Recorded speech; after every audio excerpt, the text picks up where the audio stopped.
Welcome to Trail Mix, a fresh blend of what's happening at Rowan-Cabarrus Community College and in the world of higher education. It's everything you need to keep you informed, inspired, and as always, navigating forward. Welcome to this episode of Trail Mix. I'm your host, Carter Wingfield. And I'm Tabitha, Tabs Harry.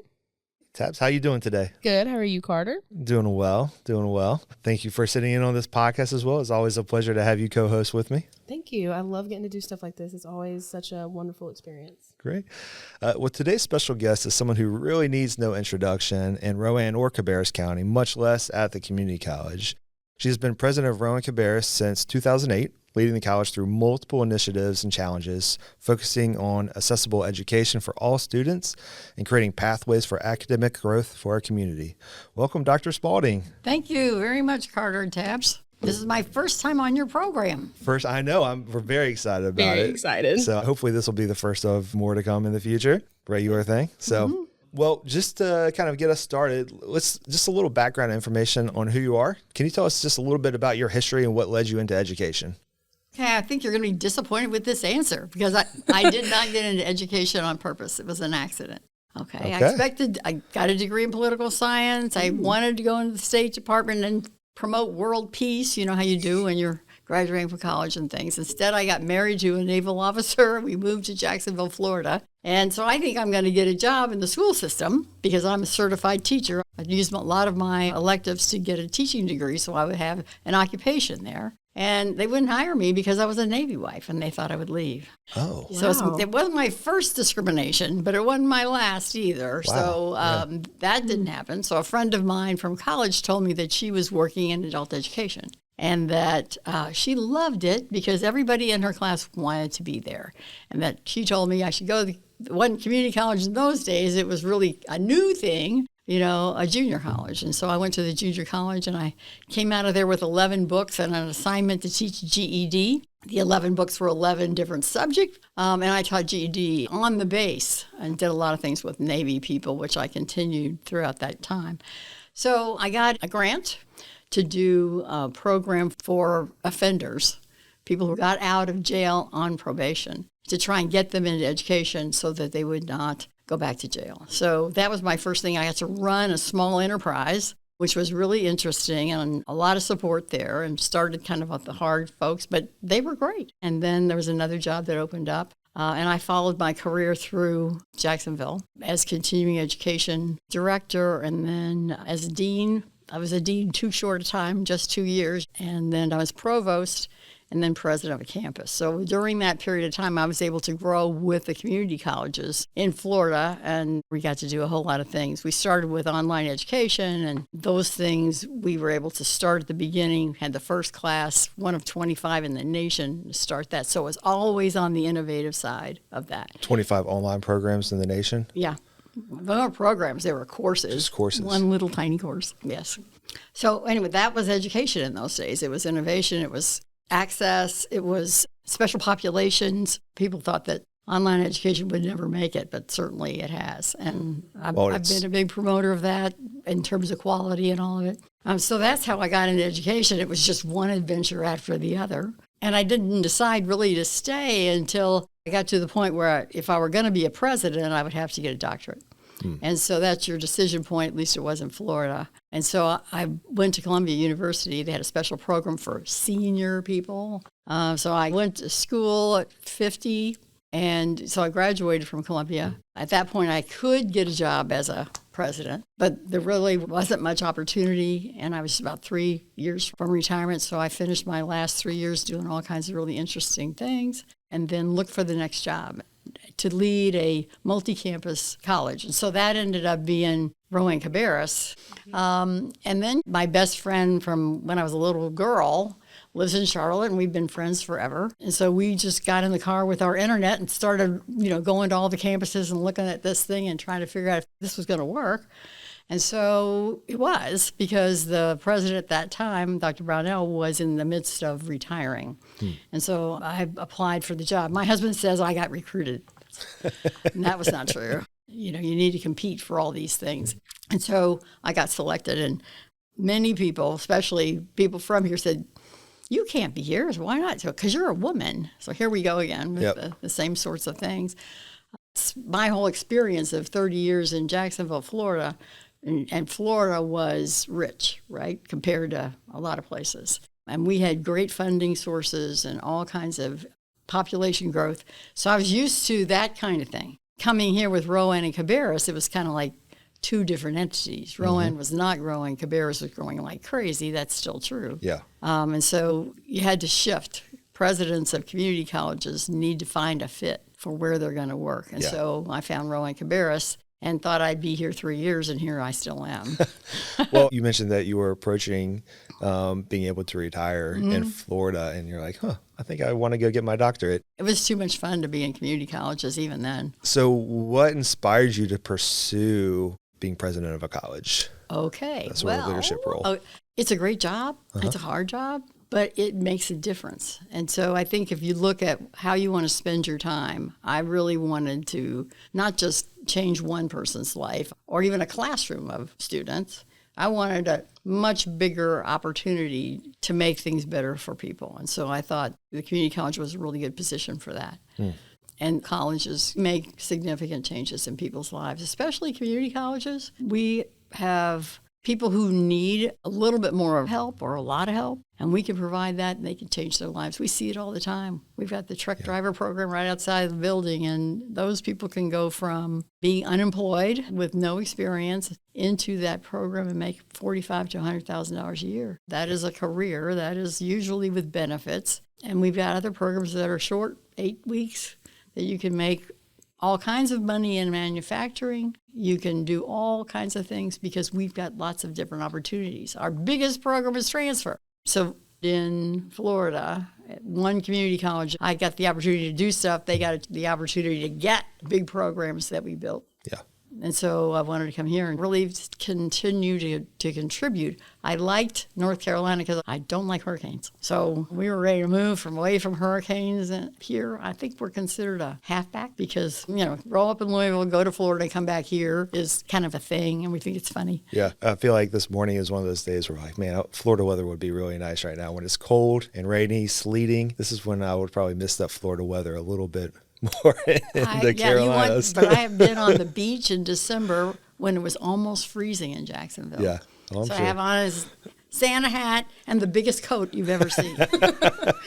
And nobody's out there. We're just the crazy people out there. I also want to go back to what you said earlier about you didn't want to impact just one student's life or the classroom, but you want to make an impact for many students. And I feel like that is a value that you have that through your leadership has shown throughout the entire college. The thing that I loved here as a student and now that I feel honored to be a part of as a staff member is that everyone here, they care about the students and they want to see them succeed and they care about where they are now, their journey here, and even afterwards, what that looks like for them. And so I love that. I just feel like just from the work that I've seen that you have really pushed for everyone else to also fight for. And I love that. One of the other things that was a little bit more on that same theme, but a surprise, was we've already cultivated 2 other presidents in the state that came out of the cabinet here and moved there. And then I've got one that went to Maryland that did the same sort of thing. And so then, your impact is even greater because if people really care about students, they're going to do a good job. And, everybody here, I think, really cares. I remember the board chair when I was in Jacksonville asked me why things are going so well. Your people are so nice that everybody loves them. I said, I hire nice people. It's really hard to change them if they're not. But I do think that's a quality that helpful, caring, to bring belonging to an institution that's a commuter school. I went to a commuter school, and so you really have to work hard to make it more than what it is. And I think what we've done with clubs here and competitions here has really helped people distinguish themselves. They don't know how good they are. I remember Tabs. Okay, she won a bunch of awards from the state and all this other stuff because she's qualified and good and is a great example to others. So we're happy to celebrate that, and because we think those role models help other people see where they can be. Yeah. Also very happy that Tabs found her way to our department. Award-winning Tabs. Education was an accident for me too. I feel like that's just how it happens. I never would have guessed it until I got here and realized the difference you make, and that I wanted to be part of that. So I love it. It's an addictive trait working in education. I didn't realize education was where I wanted to be either. And here I am. I don't know how many years it's been that I've been in higher ed. But yeah, you get a first row seat, students' lives being changed. And here at the community college, we do have a lot of very obtainable opportunities for people in our community. They're not always easy. And we recognize that sometimes life for students is not easy, and there are a lot of challenges outside of the classroom as well. But I mean, that's why we work so hard on providing student resources and wellness centers and tutoring and like small classes so that they can feel seen and that they have a place. But that's one of the most beautiful things, and one of the reasons that a lot of people stay in community college and in higher ed is because, yeah, you get to see firsthand what education can do. It's really true. So. So we're going to do something that we have not done on a podcast before yet. We're going to do a couple of lightning round questions so that people who are listening can get to know you a little bit better, Dr. Spalding. So these are quick questions with quick answers just to get to know you. Okay. So, all right. So I'm going to get started. All right. Favorite food? All of it. Good answer. Well, maybe dessert. Dessert. Okay. Favorite color? Red. Current hobby or TV show? Travel. Favorite place you've traveled? Florence. Ooh, okay. One leadership trait you value most? Honesty, trustworthiness. All right. One word to describe Rowan-Cabarrus. Vibrant. Something people don't know about you. I have a lot of relatives. Have a lot of They're not here. I just came back from Thanksgiving, and there were 45 people. Wow. Oh, yeah. Yeah. And wonderful, lovely, doing well, That's great. Awesome. Yeah. Well done on our very first lightning round. And we did not know those answers ahead of time, just a disclaimer. So current hobby of travel and then favorite place you travel, that was destiny right there. Right. Yeah. So awesome. What do you like about Florence, Italy? The culture, the food, best gelato ever. The architecture, everything looks like a portrait. And the museums are magnificent. I figured out that I'm an urban traveler. I really love seeing those kinds of things. I mean, I like a great landscape. Yeah. But I really want to go in and see things and learn things and find out how all these, how these things work. I studied humanities in college, and I got to see a lot of that on a first trip to Europe, and I've continued to go to travel every year somewhere I've never been before. I always want to be a new learner because I want to keep that idea in mind, not be bored, but also have a relationship with students who are new, right? This is a new place. And when I look at something, I want to look like a student that doesn't understand all the jargon that we have at the college. Yeah. Or a lot of the data that we talk about, we have to interpret that. So it's like being in a foreign land if you've got all these words that you don't really understand. That keeps me fresh. It keeps you humble, because you can't speak the language and you can't read it. It's like, oh dear. But you can make it through. So, and enjoy it and have wonderful meals and great experiences. But when I was younger, we did Europe on $5 a day and actually did that. Wow. I know. You don't eat as well. But if you can make memories, that's the way to do it. And if you're in a bubble, you know this from getting out of your comfort zone in the college, right? That's when it starts.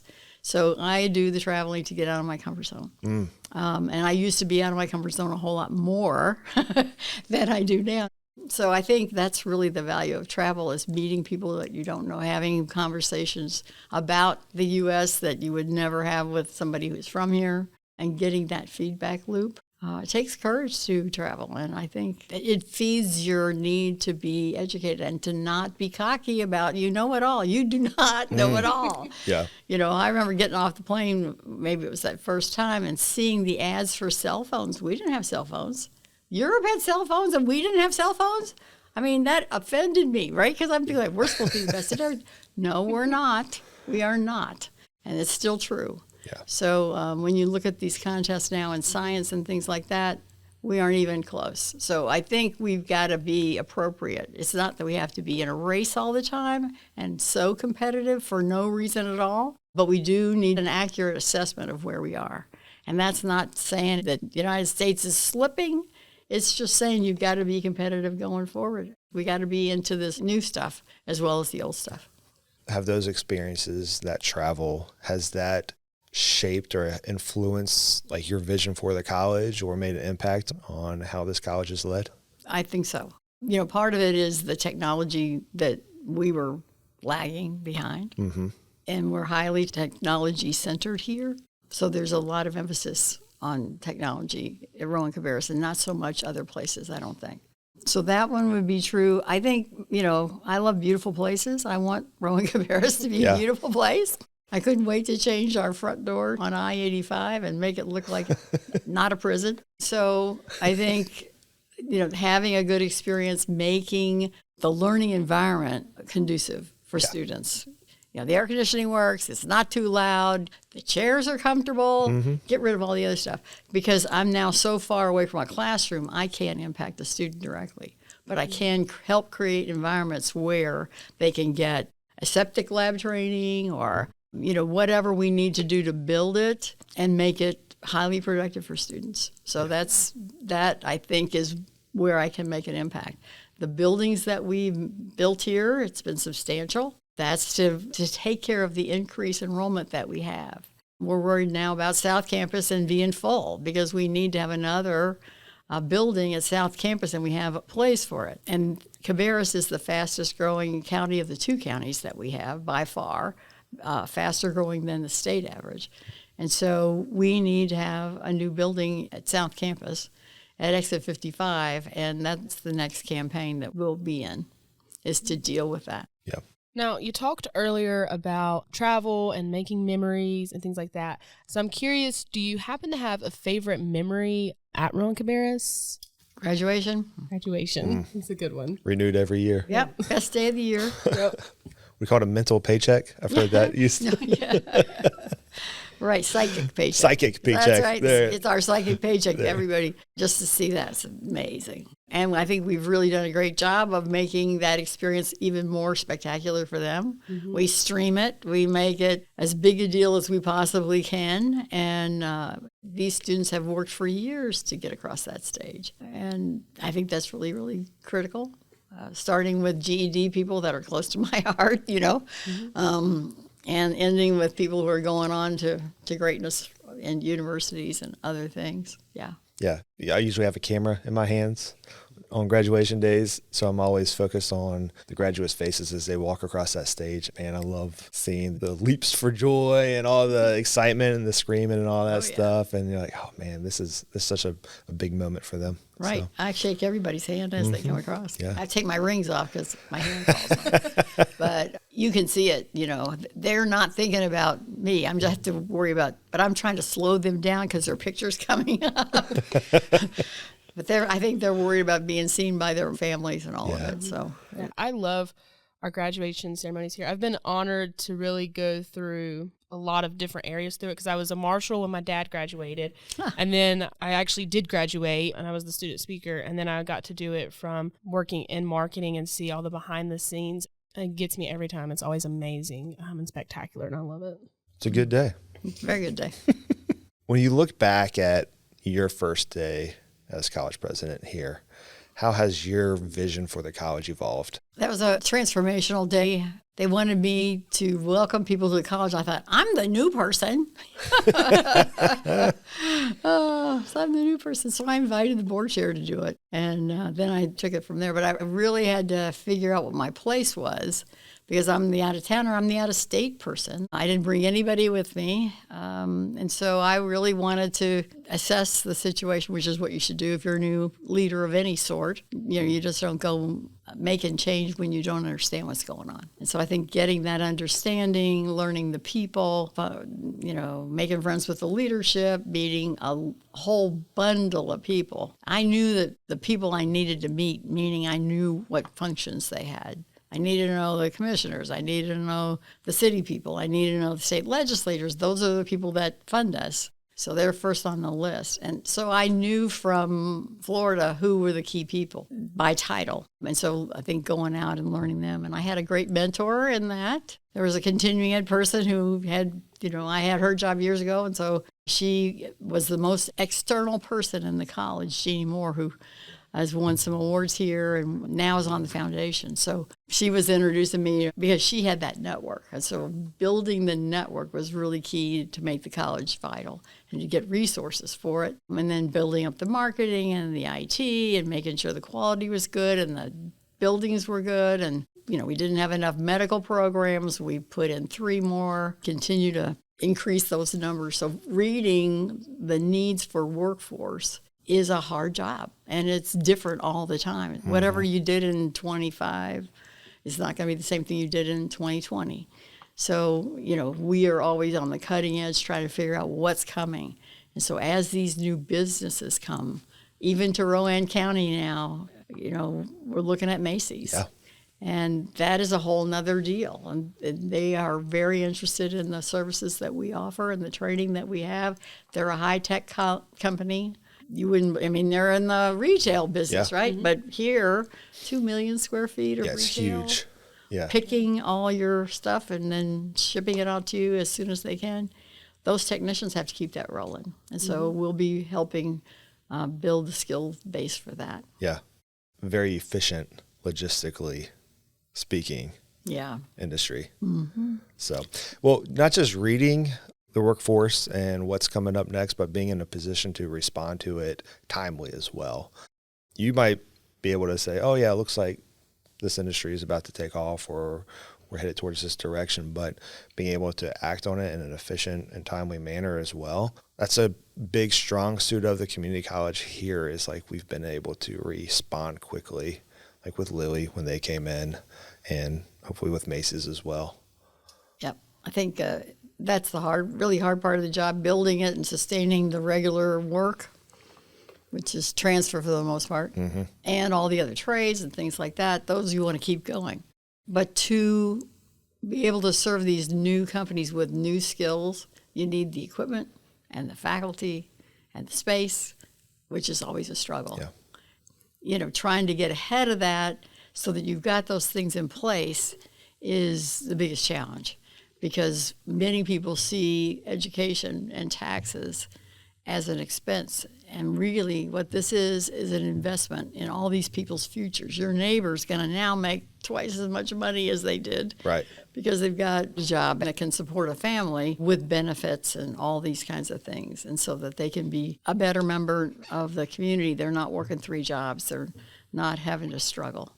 And so we want to build prosperity here. And we've been able to do that with all these different kinds of jobs. What we see is that people still don't understand what we do, because somebody says, well, I can't work at Lilly because I don't know how to do that stuff. Come to Rowan-Cabarrus Community College. Nobody knows how to do Lilly work until they're trained. Yeah. It's not like, it's not like if you know how to cook in your kitchen, you can go be in the restaurant business. Okay. There is no transferability about what Lilly's doing and what they would have done other than being cautious and caring and careful in that business. There's a lot of attention to detail. So you don't have to know how to do the job before you get it, Because, part of what we're doing is with apprenticeships and other kinds of things, you can get in all kinds of ways. So I think if people are open to change, they're not all open to change, they can do that here, and they've got lots of choices. The confusion of what the future looks like is greater than it's ever been, right? A lot of things that you thought were going to be around forever, they're not going to be around forever. And so we're all in this search for what is the best education I need to prepare for the future. That, I believe, is still a liberal arts degree if you can get one, or a technical degree.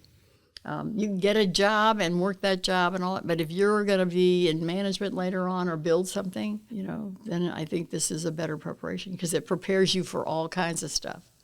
It's kind of a variation on the travel, which is go someplace and be a stranger and try and figure out all the things you have to learn that keeps you fit, Yeah. And that's what we are in now. We are in some unknown territory with AI. We're in some downsizing of certain kinds of programs and occupations that we didn't expect to happen. But, we saw them sort of in the science fiction literature, but they're coming true now. So we have to be on top of that and help people be prepared for it. Yeah. That job continues to get harder and harder. I know there's a lot of challenges facing community colleges right now, but what do you think is one of the biggest challenges that we're facing in community colleges and in higher ed, and how are we uniquely positioned to meet it? We are losing faith in higher ed, and I would tell people, don't lose faith in higher ed. That is the path forward. It's been the path forward for 100 years. It'll be a path forward for another 100. It's not all the same anymore, but I think don't lose faith in that. It doesn't have to be a 4-year, go live somewhere. Don't spend too much money on it. Come to any community college and then go spend a lot more money on your next 2 years. So I think there's a strategy for how to get this done, and we are part of that strategy and should be part of that strategy, because if you don't know what you want to do, this is the best place to shop, because we've got a lot of different things and a lot of people who care, and they really want to help you find your passion about what you want to do. So from a higher ed funding perspective, do you see any changes to how higher ed programs are funded from the state, from the federal level? Yeah, I do think there's a problem here. I think funding is probably going to be, it already has been a big challenge. This last summer, in the big, beautiful bill, there was a part of the House version that changed Pell Grants in ways that would have really devastated this college and probably all of them in the country. And so we were able to work together with Senator Tillis' staff, because he was in the room when the Senate got this, to make changes, and he changed everything back to what it was. That sounds like a short story for a pretty dramatic and just devastating situation for us, because Pell is really key to our students' success. I think the biggest problem we have is making sure that people have the money they need to go to school. And a lot of people are going to school on waivers, like our public services are not paying tuition out of their pockets. So your fire and your other folks, we've got that figured out for free tuition, but we haven't figured out the rest of it. And this is an investment, because people who do well will have jobs, will pay taxes, and will create a better, prosperous community everywhere. And so we need to keep feeding the community colleges as best we can to keep up with the growth that's already coming.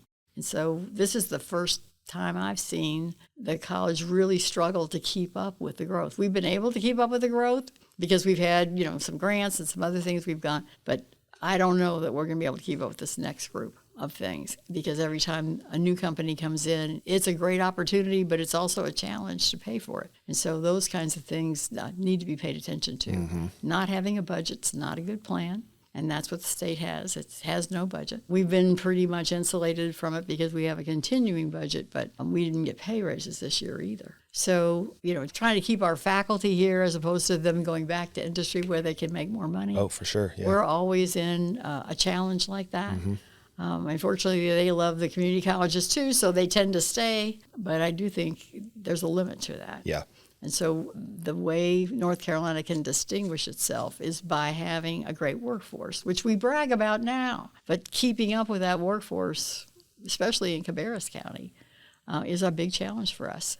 It's a financial challenge more than it's anything. But it impacts equipment, faculty, all of it. So those things, I think for people who are listening to this podcast, if you want a good future, then you fund these community colleges to run with you. And that's what it's going to take. Yeah. So along those lines, how do we help our community or the stakeholders understand that education is an investment into the community versus an expense? Great. Well, it's pretty obvious when you can find the data, right? We get about $50 million from the state. Then we get about $6 million from the county, 3 and 3, just about. And that turns into additional income when our students graduate. The difference between what they would have made as a high school graduate and what they make as an associate degree holder or a 4-year degree holder or a certificate in welding person, we are able to measure. So that investment in them ends up with a yield of $283 million every year. And so why wouldn't you put more money into something that generated 4 times what it cost you to do in 1 year? So $283 million. Right, every year until they retire, I suppose. And this number continues to grow every year. because we have more people in that workforce, and hopefully they're making more money because they've got better jobs. It's And a pretty that's good really return on how investment. we know how well we do as a workforce development institution. I mean, that is a shocking number, to be honest. 50 plus million that's coming in, 283 million that's coming out. Right.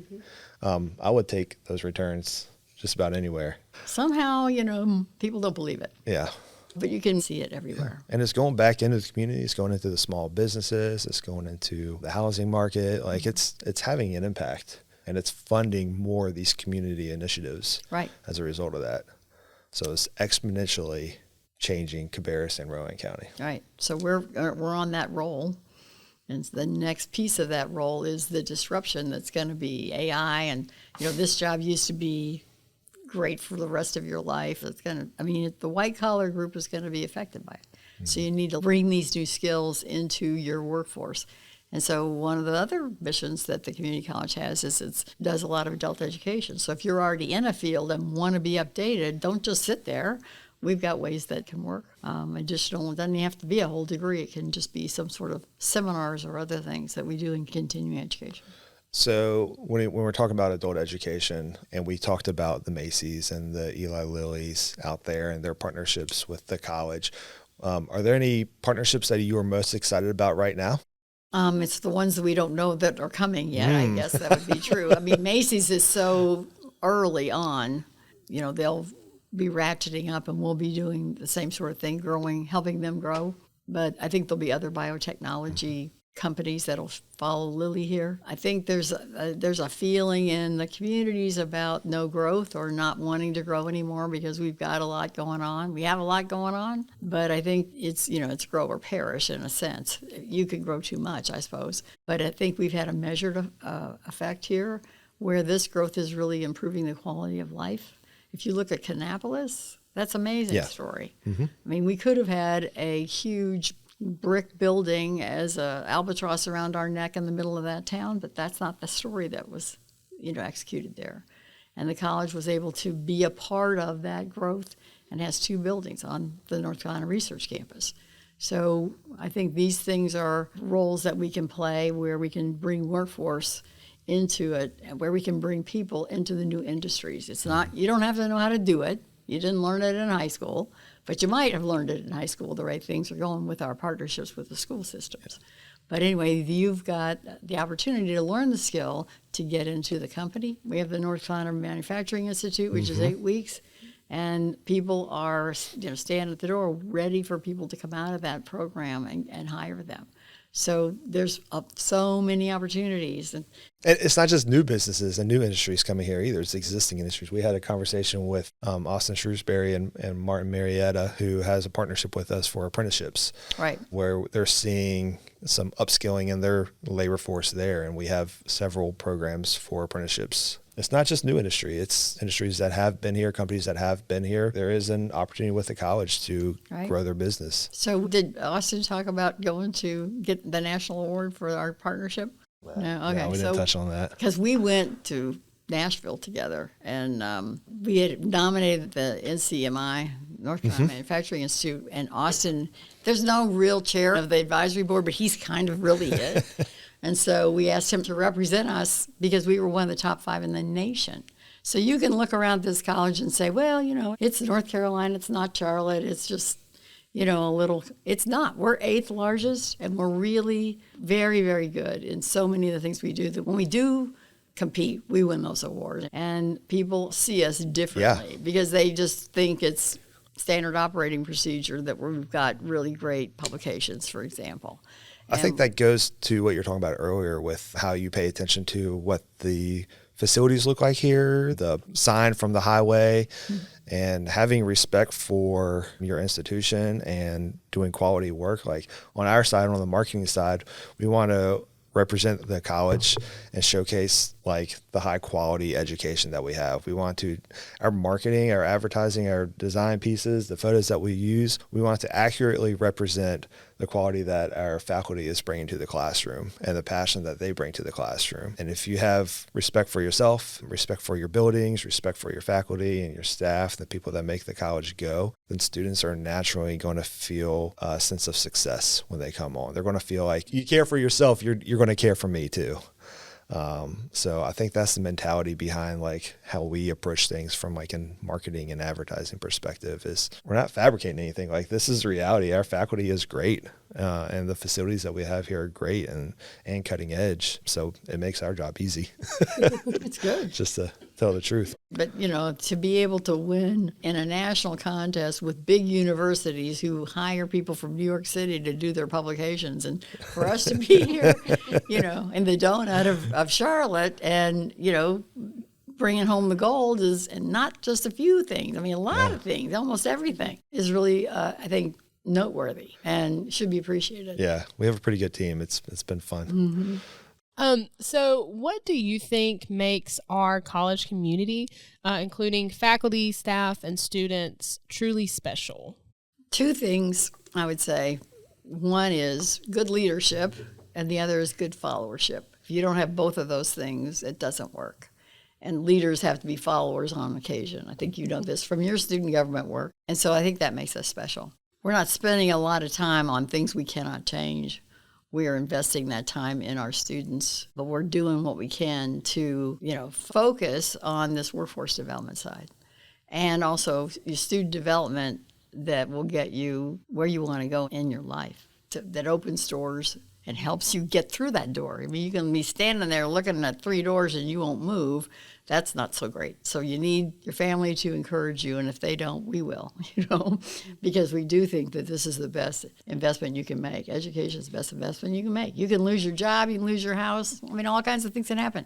You can never lose your education. Mm-hmm. So on this investment scale, we've been underrated way too much, but it really is. So even students in their time, in their money, all of it, is this worth it or not? It's worth it if you finish. If you've got all these little credits all over the place, come back and let us help you figure out how to finish here, because that's when it's more valuable. Employers look at it like you kind of don't have a focus here, you haven't finished anything, whereas if you've got something as a foundation that you can work with, it may not be your last degree. I mean, people live a long time now, and they are productive for a long time. They need to keep their skills up. I mean, I go to professional development all the time, and I'm learning something all the time, not European things or worldwide travel. That's a different kind of experience. But, I can't tell you how many AI seminars I've been to. And then we did 2 of them. One last year with Zach Hubbard, and then this other one with somebody from the state system on AI, because it's current. It's important, and people need to know that they don't need to be afraid of it. They just need to figure out how to make it work for them. So as we kind of start to close out our conversation here, it's been fascinating, really good insight. Let's get down a little bit more into like some of your approach. What's one thing you wish people across the college or across the community understood about your role as president? Okay, I think the role of president is misunderstood a lot of times. And if you came from a small school where the president, visited every faculty member and knew people personally, that's one approach. But here, we're much bigger than that. I think we are a team that's helping provide education to students. Our faculty, as you mentioned, are really great. They get good results. They're well-liked. They really pay attention to what they're doing and to those students. Mm-hmm. Our student services is like that. Our IT's like that. So people are paying attention to the students. So the number one thing as a president is I keep my eye on what's best for students. So that, I think, is the key thing about what the president does, but it's not direct relationships all the time. I mean, we get to see the students at graduation and at the 4.0 reception and things like that, but it's really, the college is the faculty. And I'm not kidding myself. Nobody knows who the president is unless I'm asking them for money. Then they know. But the team is the cabinet. Everybody in the college works for the cabinet. So we have impact on everybody in the college, can make it pull together, make it work together. Mm-hmm. We don't fight about stuff. We work on solutions. And so it's rare that I get a student complaint anymore. I used to, but we figured out a lot of ways to fix it. And so those are the things that get done that help people stay in school and do well and graduate. And that's really what we have to increase, because our educational attainment's not where we want it to be. We want people who come here to finish, because the education is more valuable to an employer if that's going on. Or we want them to do an apprenticeship and get involved in something. So there's so much here, it's a little daunting, but I think we've got the right people to help walk you through any kind of experience like that. So I always tell people, well, where's your brother-in-law, or your grandchild? Who can you help figure out a way to navigate forward? Because it's not easy, and it's getting harder. Yeah. So we talked about AI, and I don't know if the answer is AI or if it's funny or something completely different that we haven't talked about, but what innovations, changes do you think will transform community college experience in the next 5-10 years? Okay, so we've gone through an accreditation nightmare, and I think North Carolina's through it now, but the accreditation of a college is really critical. It's a quality control thing for all of us. And it's also, if you are accredited, you can get Pell Grants, which we've mentioned earlier, which is the lifeblood of finance for most of our students. So I think those things that we watch, the fact that it was disrupted, and both at the federal level and at the state level, and is maybe settling down a little bit more here, is something to continue to watch, because that's a lot of time and effort. It's disruptive. You're not increasing enrollment. These kinds of disruptions are not helpful. And so I think they need to be considered and not just stuck in a bill passed overnight when nobody knows what they've got on their plate. And that was true in this Pell thing, which was part of a 900-page bill that nobody knew what it was. And when we finally found out what it was, we had a lot of people, our board, other community colleges, help us basically save it. And so we don't usually have battlegrounds like that. Yeah. They're disruptive to all the other business that we ought to be paying attention to. So I think those may not be just one technology. I think AI is just probably going to surprise us and surprise us and surprise us.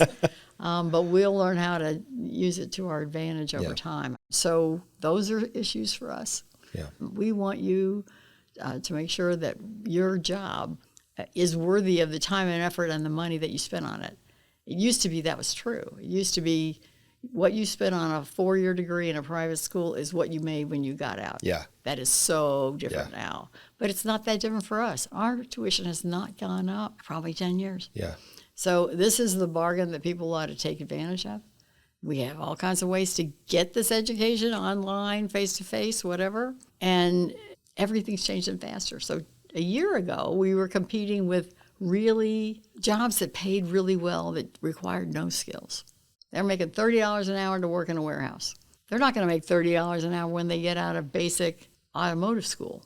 Okay, so that was crisis. That's pretty much gone by the wayside. I mean, it just came and then now it's gone. So now we're looking at what is the next thing. So what are we competing with for your time to invest in yourself? Health issues, care for kids, all kinds of personal things. Yeah. And so we've got, a lot of commitment to the high schools and to these 3 early college programs that we have, and then the Career and College Promise that has now got, I think, 2,000 students in it. It's huge. Yeah, it's massive. It doesn't cost them anything to go. Right. And they've got the time to do it, I hope. And they can get really far ahead. And so we're seeing people begin to take advantage of that. That'll help them figure out how to get the whole thing paid for and done kind of in record time. Yep. So many advantages here. All right, and I have the last question, which is, if you could offer students one piece of advice, what would it be? There's not one size fits all. Be open to the options. Take the advantages and go with them. I never used to tell people they ought to go into community college work, but since you asked, I think consider it. I mean, this group, of course, is singing to the choir, right? But I do think there are options here that many people haven't thought about. Maybe as a second career, you are already retired and you want to come back and do something. I mean, I stayed in community college work because I couldn't find anything else that was more interesting than this. I really like learning something new all the time. If you want somebody to run something the same way it's always been run, that's not me. Okay, I'm interested in what is the challenge, how do we deal with it, and how do we maximize the return to our students and our community. And so it is fascinating to work here. But I think increasing the educational attainment for this community would be a great way to invest your life too. That's good. I don't know about you, Carter, but after this conversation, I feel so inspired to. I now want to go try something new. I'm like, where can I travel to get that like experience? Like, I feel like I need to do these things now. I feel so inspired about it. And bring that experience back Right. and let it fuel what you do here. Right. Right. Well, this has been a really good conversation. Thank you so much Yes, for your time today, for us to get to know you better and to share like how you got here and your vision and what you see are going to be challenges and how we're going to tackle those challenges. This has been a very good conversation. So Thanks very much, and good luck with the podcast. I think it's really a lot of fun to be with you all. well, thank you so much.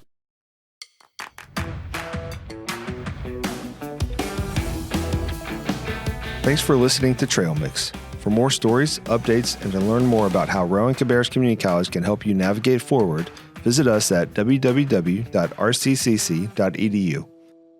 Next time on Trail Mix.